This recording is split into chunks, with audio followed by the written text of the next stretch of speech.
Mga ka-fishing, punta na naman kami sa laot, Kuyating. Abangan nyo na po yung pangawil namin. Maraming salamat po.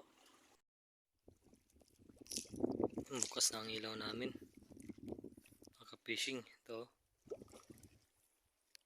yung ilaw na yan, abot yan dun papunta sa ilalim ng dagat. Siguro mga 60 to 70 ang lalim ng dagat na to, mga ka-fishing. Sana swertein kami ngayon sa pangingisda namin. Ito pala ang gamit namin sa pangangawil namin. Ito yung kawil namin.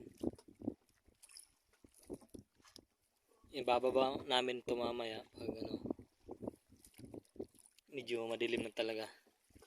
Kasi madilim na talaga sila.